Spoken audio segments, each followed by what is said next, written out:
मोहन राजधानी एक्सप्रेस के AC first class में आराम से बैठा हुआ था। खिड़की के बाहर गुजरते हुए रात के नज़ारे को देख रहा था। रात के लगभग 11:30 बजे थे जब ट्रेन भोपाल जंक्शन पर रुकी। तभी उसकी केबिन का दरवाज़ा खुला और एक महिला अंदर आई। आश्चर्य की बात यह थी कि उसके पास कोई सामान नहीं था। वो बेहद खूबसूरत थी। लंबे घने बाल, गहरी और भावनात्मक आंखें और एक अजीब सी शांति उसके चेहरे पे थी। उसे देखकर मोहन को लगा कि शायद उसने उसे कभी पहले देखा है, लेकिन उसे याद नहीं आया कि कहाँ।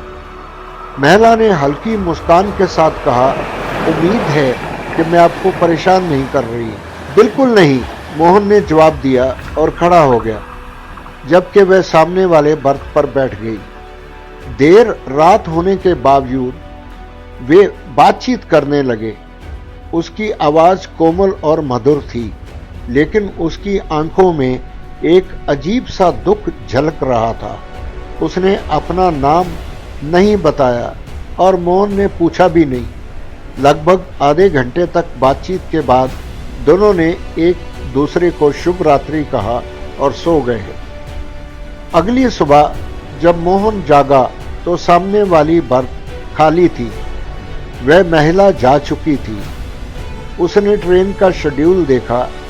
शायद वो रात में किसी स्टेशन पर उतर गई होगी।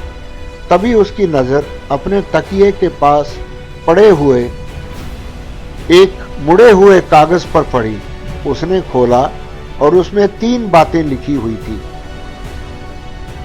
पुणे का पता और एक व्यक्ति का नाम, एक मोबाइल नंबर, 1 साल पुरानी तारीख, साथ में उसी ट्रेन का नंबर।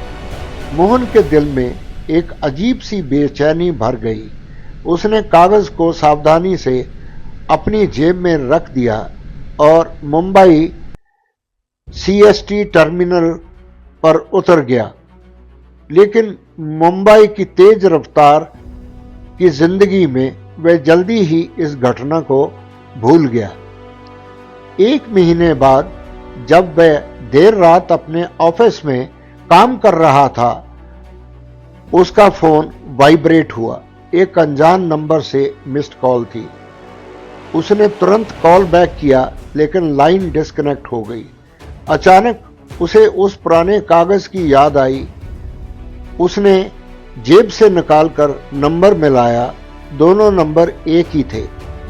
उसने दोबारा डायल किया, लेकिन एक रोबोटिक आवाज आई, आप जिस नंबर पर कॉल कर रहे हैं वह मौजूद नहीं है।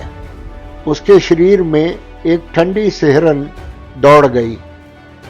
अगले हफ्ते किसी काम के सिलसिले में उसे पुणे जाना पड़ा। जिज्ञासा के कारण उसने उस पते पर जाने का फैसला किया जो कागज पर लिखा था। एक साधारण 2 मंजिला मकान एक शांत रिहायशी इलाके में था। दरवाजा खोलने वाला एक मध्यम उम्र का आदमी था। मोहन ने संकोच से कहा, मैं किसी महिला के बारे में पूछताछ कर रहा हूं जो शायद यहां रहती है। मैंने ट्रेन में उससे मुलाकात की थी और ये पता उसने खुद लिखा था। आदमी का चेहरा सफेद पड़ गया। आपको कोई गलतफहमी हुई है, यहां कोई महिला नहीं रहती। मोहन ने उसे ध्यान से देखा। ये कहीं देखा हुआ चेहरा लग रहा था। उसने जोर देकर पूछा, क्या आप मिस्टर राजन हैं? आदमी ने सिर हिलाया, लेकिन उसकी आंखों में घबराहट थी।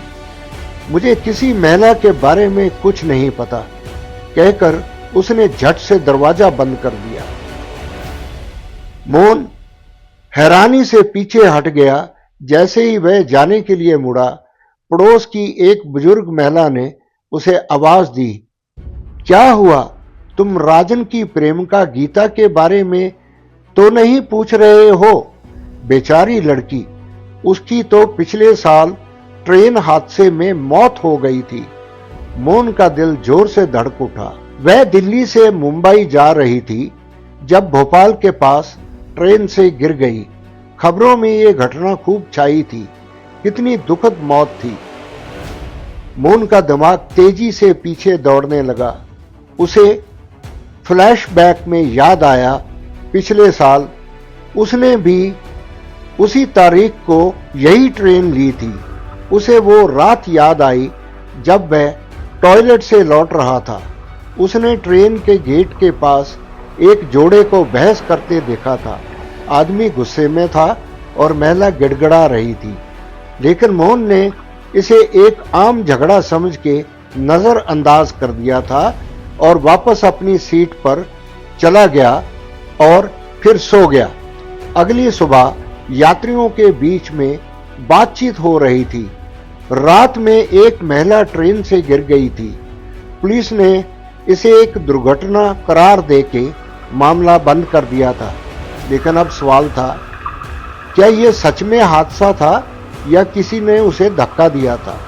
और फिर मोहन को एहसास हुआ, उस रात जिस महिला से उसने बात की थी वही थी जो 1 साल पहले मर चुकी थी। वो शायद उसकी प्रेत आत्मा थी। क्या वह न्याय चाहती थी? मोहन हैरान खड़ा था। उसने उस रात की बहस को नजरअंदाज कर दिया था, लेकिन अब वही एकमात्र व्यक्ति था जो इस घटना को जोड़ सकता था। वही एकमात्र गवाह था। अगर उस मृत आत्मा ने उससे संपर्क किया था तो शायद इसलिए कि वह न्याय चाहती थी। मोहन ने एक गहरी सांस ली, अपनी मुट्ठी भींची और आगे बढ़ने लगा, सीधे पुलिस स्टेशन की ओर। उम्मीद है कि आपको मेरी कहानी पसंद आई होगी।